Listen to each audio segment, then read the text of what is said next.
Good morning, everyone. Welcome to Tribune News on Q, your go-to morning news source only here at Daily Tribune. We're live on Daily Tribune's Facebook page, Tribune Now on YouTube, and at Daily Tribune Official on TikTok. I'm Chynna Basillaje, bringing you today's top stories. Let's kick things off with today's weather. Severe tropical storm Opong and the southwest monsoon are expected to bring heavy rains across Luzon and Visayas, according to the Pagasa. Opong was recently monitored 680 kilometers east of Surigao City, packing maximum winds of 95 kilometers per hour. Signal number 2 is up over parts of eastern Samar and northern Samar, while signal number 1 covers Bicol, Samar, Leyte, and Biliran. Scattered rains and thunderstorms are also forecast for Metro Manila and nearby regions. Authorities urge motorists to suspend non-essential travel. Stay tuned for more updates. Meanwhile, the MMDA reported two separate road crashes. Thursday morning at 6:45 a.m., an armored van collided with a car along Panay Avenue at Quezon Avenue westbound, occupying one lane. Just 17 minutes later, another crash involving an SUV and a car occurred along Marcos Highway eastbound near Santa Lucia, also blocking one lane. MMDA enforcers were immediately deployed to manage traffic in both areas as rush hour congestion worsened. Now let's move on to today's headlines. Fashion designer Michael Elisco publicly denounced his father, a Bicol representative, Zaldico, amid corruption allegations tied to flood control projects. In a lengthy Instagram post, Elisco declared solidarity with protesters, condemning corruption in all its forms. He admitted feeling deeply ashamed, urging accountability even if it includes his father. Senate witnesses earlier linked Representative Ko to 35 billion pesos in alleged budget insertion and massive cash kickbacks. The lawmaker denies the charges, calling them false and politically motivated. In Manila, a 774 million pesos pumping station in Tondo has been exposed as defective since its completion and payment in 2020. The Sunog-Apog facility, meant to ease flooding, instead worsened conditions for residents. Public Works Secretary Vince Dizon said the project is part of a troubling pattern of failed or ghost infrastructure under the Duterte administration. Despite another 94 million pesos earmarked for repairs, Dizon ordered a third-party review. Manila officials called it one of the city's biggest scandals. In Pangasinan, severe flooding in Calasiao forced motorists to use boats after a temporary detour road in Barangay Talibao was submerged. The detour, meant to serve while a bridge is under construction, became impassable with even the bridge approach flooded. Some riders were seen loading motorcycles onto boats to cross, and the local disaster office warned against forcing vehicles through floodwaters, urging use of boats instead. Other key roads, including Mancap Highway and parts of Barangay Dinalawan, were also rendered impassable. COA Commissioner Mario Lipana is facing possible impeachment after revelations that his wife's construction firm won millions in flood control contracts, allegedly through his influence. Senate Justice Chair Francis Pangilinan raised the impeachment angle during a Blue Ribbon hearing, citing testimony from a dismissed DPWH engineer who claimed Lipana sought project lists and later secured 1.4 billion pesos in allocations. Records show his wife's firm, Olympus Mining and Builders, holds 9 active DPWH contracts worth 326 million pesos in Bulacan. The Ombudsman has launched a fact-finding probe. And for our international news, President Donald Trump unveiled a new presidential Walk of Fame outside the Oval Office, but with a twist. Joe Biden's portrait was replaced by an image of his AutoPen signature. The move, which a White House official confirmed was Trump's idea, mocks Biden's past reliance on the AutoPen to sign documents. Trump, who has questioned Biden's mental fitness, shared photos of the display on social media.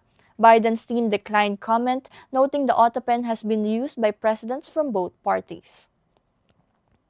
And the government's budget deficit rose to 84.8 billion pesos in August, its widest in 2 months and 56% higher than last year, the Bureau of the Treasury reported. Revenues fell by nearly 9% to 352.5 billion pesos, while spending slid to its lowest in 6 months at 437.3 billion pesos. From January to August, the deficit hit 869 billion pesos, over half of the 1.56 trillion peso ceiling for 2025. 2025. Treasury officials said the shortfall remains well managed as borrowing is set to push debt to 17.36 trillion pesos by end of the year. The Adamson Falcons shocked defending champions UP Fighting Maroons with a 62-59 win in UAAP Season 88 men's basketball, handling coach Goldwyn Monteverde his first back-to-back elimination losses. Ray Allen Torres sealed the victory with a clutch triple, while confusion over officiating led to a rare 4-on-5 situation late in the game.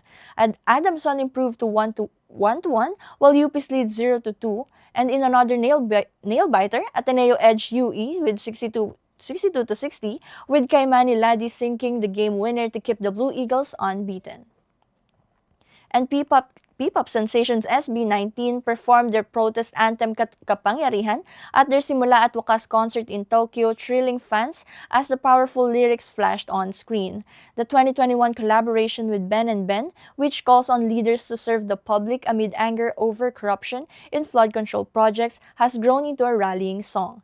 Recently sung at the Trillion Peso March, the track surged to #1 on iTunes Philippines following nationwide protests. And for today's horoscope, Aries may gain stability through cooperation while Taurus is advised to avoid haste in financial dealings. Gemini will thrive in studies and competitions, Cancer should strengthen family ties, and Leo will see success through courage. Virgo and Libra find joy in family and creativity. Scorpio must remain cautious in money matters. Sagittarius will secure big wins. Capricorn rises in prestige and Aquarius gains momentum. And lastly, Pisces is urged to maintain harmony. And Katribu, did you know today in Philippine history, September 25 marks a pivotal moment in the nation's struggle for independence. In 1898, Emilio Aguinaldo moved the revolutionary government.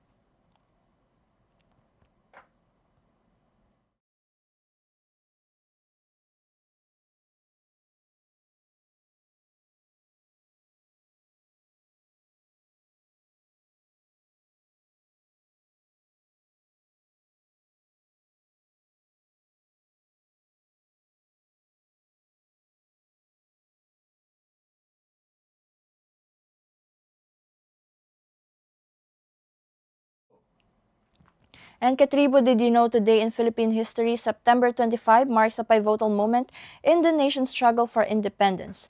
In 1898, Emilio Aguinaldo moved the revolutionary government from Bacoor, Cavite to Malolos, Bulacan, positioning it close to Manila yet away from Spanish forces. This strategic relocation allowed for a more organized administration and paved the way for the Malolos Congress, which drafted the Malolos Constitution, later establishing the first Philippine Republic, the first democratic republic in Asia. Malolos is now celebrated as first capital of the Philippine Republic, home to landmarks like Baraswain Church.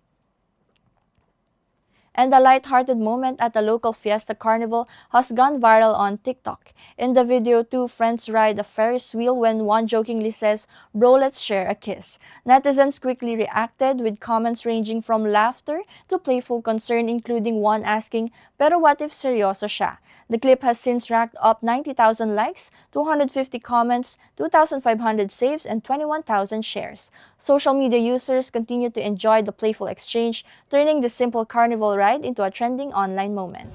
And ayun na, pataas na po! Woo! Ah! Pre, laban tayo dito! Wag! Ayun na.